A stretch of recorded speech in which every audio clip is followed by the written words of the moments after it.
Hey, how you doing? This is Adam Post, publisher of more than 1,000 comic books and marketing expert covering former Marvel boss BLASTS woke comic books nobody wants to read propaganda. And this former boss was the editor-in-chief of Marvel Comics, worked with Stan Lee, and led a resurgence in comic books in the 1980s that resulted in direct comic book stores selling comics on a non-returnable basis to people who loved comics, which made it possible for people like me to publish my own comics. It also made it possible for the Ninja Turtles to exist, one of the most successful independent comics of all time. Of course, The Walking Dead as well. Jim Shooter recently said in a TikTok video, in what could have just been an offhand comment, but it was sincere, that propaganda is not story. Trying to push an agenda with a one-sided take is not story. Here's what Jim had to say that was so insightful. When asked what he thought of the comic book industry state today, he said, I think they forgot what business that they're in. He said, it's supposed to be entertainment, but a lot of it comes out like propaganda. And I don't care if you agree with every word that they say. Nobody wants to read propaganda. Like Jim said, he believes in respecting the intent of the original creators. When you're responsible for these characters, you should stay true to the characters. You have to. If you don't, you're producing something that really has no value. Not culturally and not in any other way. It's never going to inspire someone. And as Jim says, everybody should aspire to do something great. Absolutely, you can be persuasive with story. You can have a point to your story. In fact, you should have a point to your story. And we'll cover one of Jim's favorite stories by one of Jim's favorite authors, Huckleberry Finn, to illustrate that.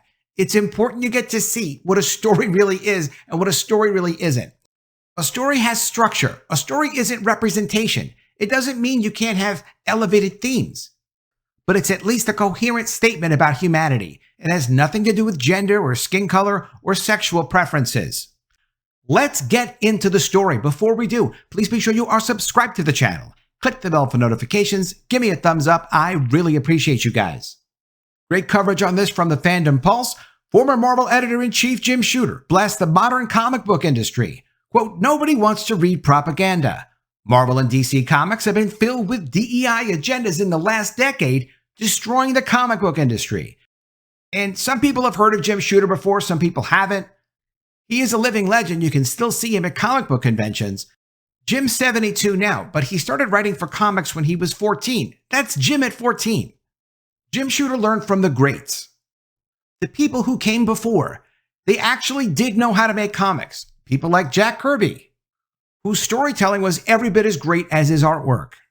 There's a tremendous amount of information in Jack Kirby's work. That information is story. Stan Lee would do the plots, Jack Kirby would do the fleshed out story in the artwork.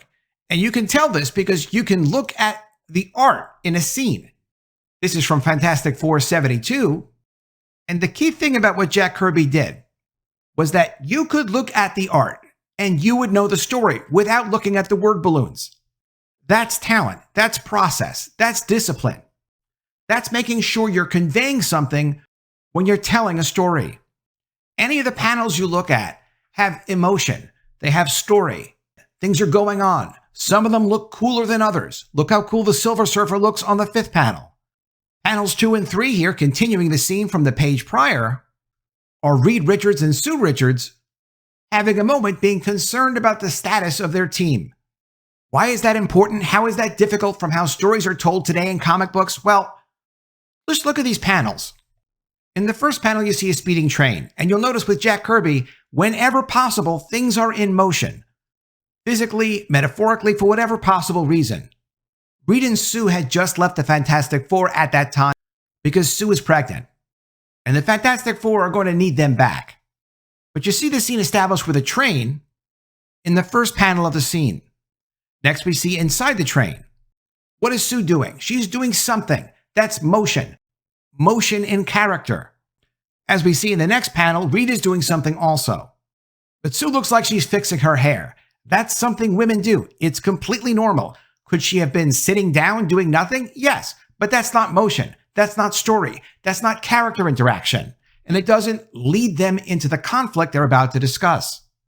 What Reed has been doing is looking out the window, worrying and thinking twice about telling his wife about what he's worried about. And what Sue is doing is also worrying. But you could look at any one of these panels and you could pick out one word and use one word to express the key emotion being expressed in the story in that panel. And if you don't break it down on this level, if you don't think about this and make the emotion conveyed in the scene in every panel the foundation of the story that you're telling within that scene, then you're not telling a story. You're just making pretty pictures. And it's okay to make pretty pictures. You're doing a different process from the people who worked decades to create a universe of comic books that people all over the world for multiple generations, in the millions and millions of people, have come to love and identify with. And this is why they love them, because they're about something. Now, I'll be sure to include a link to Jim's storytelling lecture in the description box below. But I wanted you to know Jim's take on why he's so focused on story and what he had to do at Marvel when he got there. Because a lot of the people who love comic books, we just love them. We don't necessarily know what goes into making what we love to see. Of course, the same could be said for movies and TV shows we love. You might think you know what they're about, and you might think you know how to make them, and you probably could, but to be honest, you need to learn what the masters taught people like Jim Shooter to understand how over the decades people like Jack Kirby developed his storytelling style and what should be on your pages if you're drawing and writing comics. The Jim Shooter Storytelling Lecture. As editor-in-chief of Marvel, Jim found himself with a lot of talented people around him who needed basic training. What he started doing was working with them and trying to explain some fundamental things. So he developed a series of lectures. Those lectures were designed not to teach style, not how to make comics Jim Shooter's way. Just fundamentals that I learned from the masters, passing on the wisdom of the ancients. Most of it was taught to him by experts. And this is something that's really been lost in comic books that I'm going to do whatever I can to try to bring back. There are skills that you learn as an editor from working with the best that provide the teaching necessary to go ahead and properly tell a story. And most of these story rules go way beyond comic books. But it's about understanding your own characters in depth, the journey that the characters go on in the story, and what the whole point of the story in every scene is. This lecture is long. I will have a link to it in the description below, but I want you to see what Jim Shooter had to say about Mark Twain, one of Jim's favorite authors. This is from a transcript of a 1994 seminar Jim was doing on how to write comics. Jim starts by saying, "I like Mark Twain. He was good. Take Huckleberry Finn, for example. That's a great piece of writing. It's about this boy, Huck, who's been taught since birth that certain people are property. They have no rights, no worth, except as slaves. And if you help one of them run away, or you let one of them escape, you're going to hell because it's evil to do so." In the story, Twain makes this clear, so we understand the situation, the status quo, and of course he introduces the characters. We read about the disruptive element that sends the story into motion. Both Jim the slave and Huck are driven by circumstances to run away. They fall in together and travel down the Mississippi River on a raft. The conflicts that are raised are wonderfully interesting, and Twain brings the characters alive so well that we really relate to them. If you think about Huckleberry Finn, as Huck and Jim travel down the river, everything that they encounter brings the problem into focus. The evidence of Huck's eyes tells him that the guy Jim is the best man he ever met, like a father to him.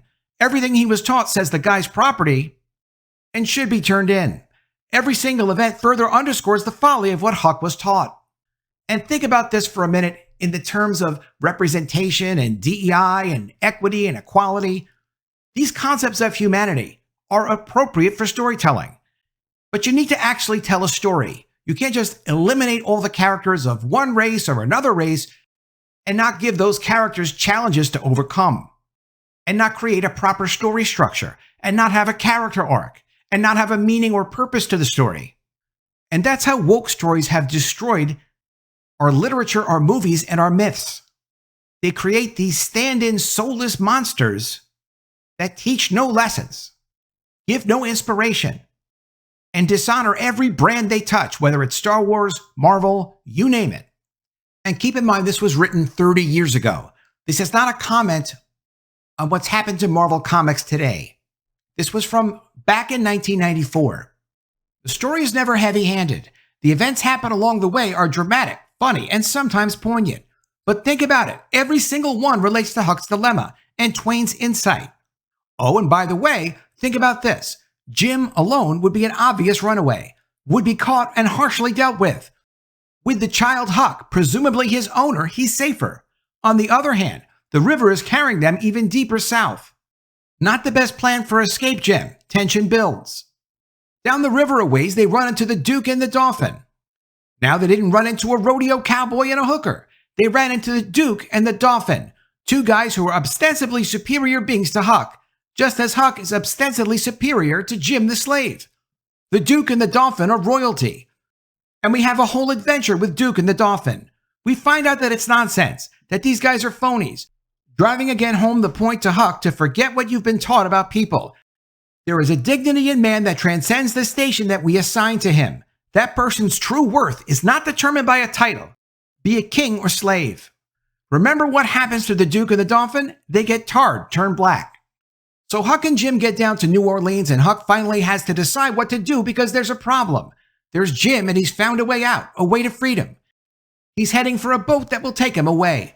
Huck knows that if he doesn't yell to a nearby cop, quote, "Get this guy, he's a runaway slave," that he, Huck, is going to hell. And it's sincere. Huck truly believes that. This is the watershed moment in his life. He has that moment and says, quote, "So be it, I'll go to hell." That's the climax, folks. The resolution is that Jim gets away, just like Little Miss Muffet got away. Jim is famous for using the Little Miss Muffet sat on a tuffet story, which is short, but it is coherent and it has structure to teach people the basic concepts of writing. So back to Miss Muffet. You can add all kinds of stuff to the story to make it better. Action, humor, car chases, whatever. But if you have some insight, something to say, an observation on the human condition, if you really have what Mark Twain had, and you can bring some new light to the world, then it makes a great story. Everyone who's ever worked with Jim on any level has heard about Little Miss Muffet, and it is a great structure, and it is a great metaphor, and it's important to be able to talk about a story in its totality to get insight from it.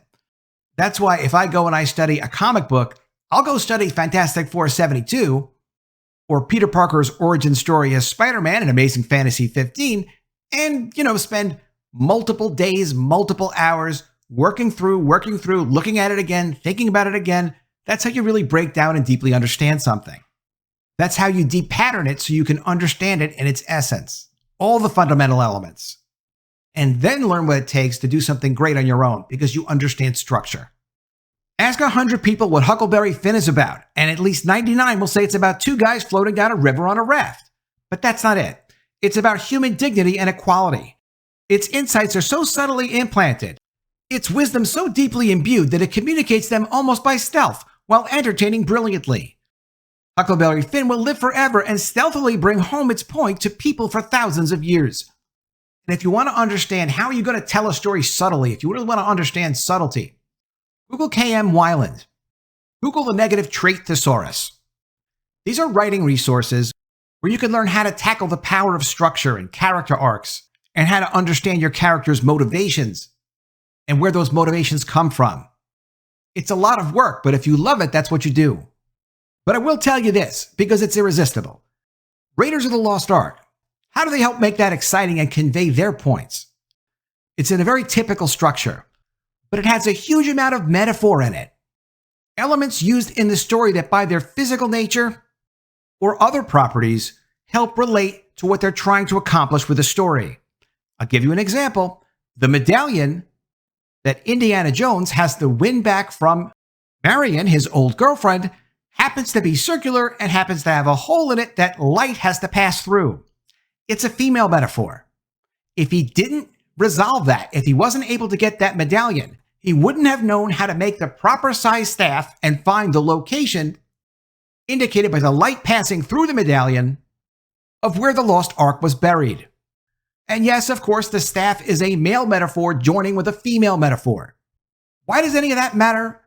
Because Marion could have given him a map. She could have given him some secret diary from her father indicating where the lost ark was, which creates a tremendous amount of additional impact in your story. And Jim concludes here, that's where we're trying to go if we're writers. That's what you're trying to do. I've been trying to find something worth saying for 29 years. And that was back in 1994. Jim continues, I'm no Mark Twain, and I haven't done it yet. But that's what we should all strive for. That's what you've got to go for. If you aim high, you might hit it. There's another section on this website where Jim very thoughtfully, in great detail, goes through how he trains some comic book artists, let's just say hundreds of comic book artists, according to Jim, about how Jack Kirby conveys story with storytelling and how important it is to learn that discipline so that you can explain things to the reader without having to explain it in a dialogue. I'll give you a link to this piece in the description box. I really urge you to check this out if you have any interest in comic storytelling, writing. It's absolutely fascinating, and it will give you new insight and an appreciation for comics and Jack Kirby's work in comics that you may not ever have seen before. You'll really appreciate comics that much more. Let me know what you think of all this in the comments below. Always love to see your ideas. Please be sure you are subscribed to the channel. Click the bell for notifications, give me a thumbs up, and I'll see you again soon with another story. And if I don't see you, I will miss you.